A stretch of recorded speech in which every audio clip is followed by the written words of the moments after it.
Alam nyo ba mga master na maraming bills sa Senado ang na-consolidate into one, Senate Bill 2620 at ang layunin ay i-amend ang isang probisyon sa Republic Act 1122.3, yung tungkol sa contribution sa PhilHealth. 2022 pa po yung ibang bills dito kaya hindi po ito na-file dahil lamang sa issue ng excess funds sa PhilHealth. Matagal na po na may mga nag-file ng bills para babaan ang PhilHealth contribution. Sa kasalukuyan, ito po ang current contribution rate sa PhilHealth kung saan 5% ng basic salary ang combined contribution ng employee at employer for the year 2024, 2025, and so on.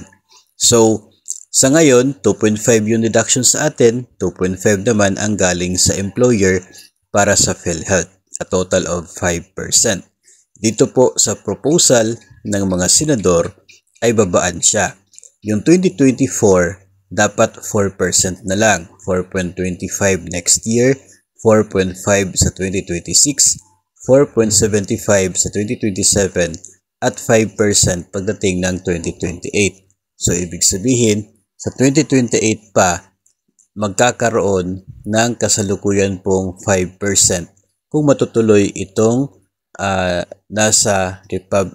ito pong nasa Senate Bill number 2620. Maganda ito mga master kung matutuloy at magiging batas dahil bababa yung contribution rate sa PhilHealth. So ibig sabihin yan, bababa din yung magiging deduction from our salary. Ang kasalukuyan po na status ng bill na ito ay nasa second reading, pending for second reading doon po sa website. Pero yung kanya pong legislative history, kung makikita po natin, ay nagkakaroon na po ng manifestation coming from Senator Hontiveros at interpellation naman galing kang Senator Coco Pimentel. Ito po ay nangyari July 31. So, gumagalaw yung proseso sa Senado para dito sa Senate Bill number 2620.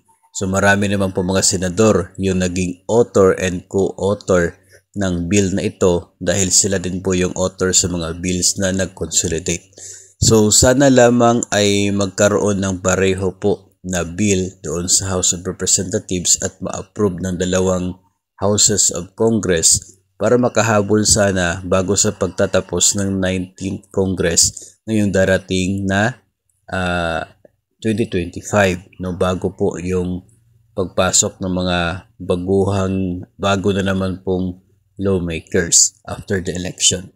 So, titingnan po natin ang mga magiging mangyayari dito po sa Senate Bill na ito kasi ito po ay isa po sa mga pag-asa para bababa yung kasalukuyang contribution natin para sa PhilHealth.